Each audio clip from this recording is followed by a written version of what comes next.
Now, this next item comes in via Paul Radetsky, also on the Facebook group. It's such a great resource for me for topics for this show.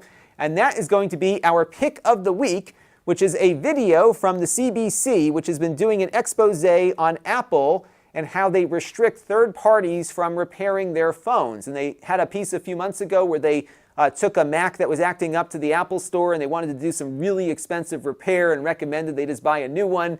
Then they took it over to Louis Rossmann in New York City, and he fixed it in about 10 minutes. And this is another example of something that's been going on, this time in relation to what happens to data that is on a phone that is damaged and will no longer turn on. So they found a couple in Newfoundland who went on a European vacation. They took a bunch of photos, and their phone ended up in a body of water. The photos weren't backed up. The phone was dead. It wouldn't turn on again. And they took the phone to the Apple Store and said, hey, can we get our data back? The Apple Store said, nope, you've got water damage. We will not be able to restore your data. And if you want, you can buy a new phone and you'll be on your way again. But the couple was very upset about that answer because they obviously wanted to get their pictures out of the phone, which is, again, a good reason to keep a good backup, right? So then what they did is they went on the Apple forums and asked around on there and said, hey, can we get the data out of the phone? Everyone said, nope, you're done. You can't get the data out. But they ran across a woman in the United States named Jessa Jones, who's in the thumbnail image of the CBC video here.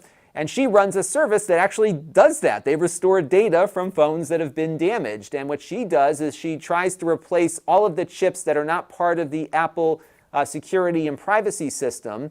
And usually what she's able to do is get that phone to boot up again, and she can extract the data from the phone after it boots. And sure enough, she was able to get the couple's phone restored even after Apple told them it wouldn't be possible. And this comes back to that right to repair argument we've been talking about over the last couple of months here on the channel, where if Apple would authorize or allow third parties to repair phones for very involved things like this, we might have people able to go out and get their data back, because right now the manufacturer is telling them it's not possible when it in fact is possible to get that data restored, as Ms. Jones here is doing. And one of the crazy things that came up in this story is that Jessa Jones here had her Apple forums account banned when she told customers that it is possible, in fact, to get your data restored from a dead iPhone if you go to an electronics repair shop that knows how to resolder some of the chips on those devices. She says she was following the rules and didn't pitch her services, yet Apple removed her comments initially and then outright banned her account for suggesting going the third-party route versus just going into an Apple store. And what kills me about this story is that there is an example here of a customer that didn't take no for an answer and was more resilient in trying to resolve the issue. They kind of knew it would be possible, perhaps, some way to get their photos back, or maybe hoped there was a way. But many customers hear that no answer at the Apple Store, and typically when you have a dead phone, you have to give them your old phone, and then they sell you a new one for a lower price than what one might normally cost new, and that's the deal. You swap one out and pay the money and get the new phone. And it kills me that a lot of people are probably just handing over data that would have been able to be restored had they had somebody like Jessa Jones in their life to spend some time with the phone and get it fixed. I don't think Apple has the time to do the kind of repair work that a Jessa Jones does for her customers, and it would be great if Apple would allow these third parties to be acknowledged, at least, as an option for customers to pursue. At this stage, with a completely waterlogged phone, what's there to be lost by allowing, some of these third-party small businesses to provide a service that might actually end up with a better result for the customer? The phone in question in this video is never going to be usable as a phone again. They basically got it working enough to be able to extract the data from it, but that was pretty much it. And it kills me that Apple does this. Now, Apple, a few months ago, when this issue was talked about, said they just don't want to send their customers to places where they can't validate the ability and the competency of the shop that is doing the work. And as such, Apple won't even sell parts to these third parties to do repairs, and they really just want customers to go to them and only them.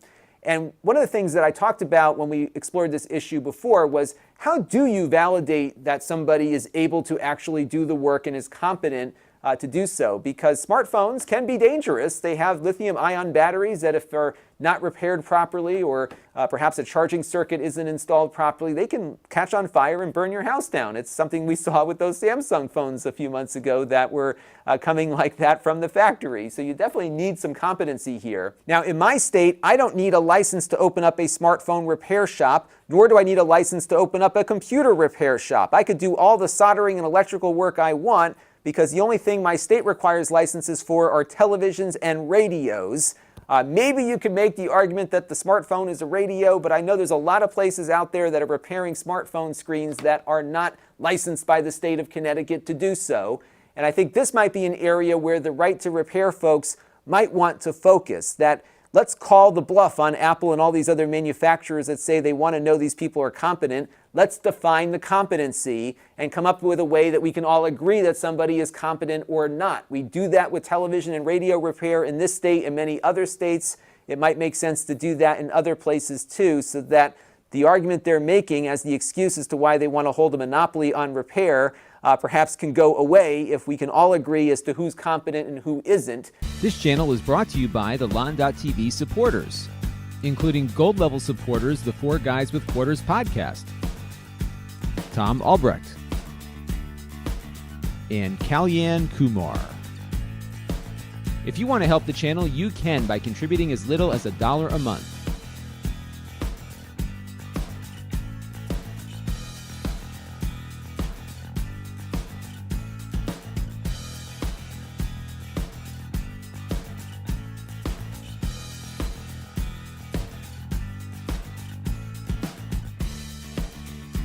Head over to lon.tv/support to learn more.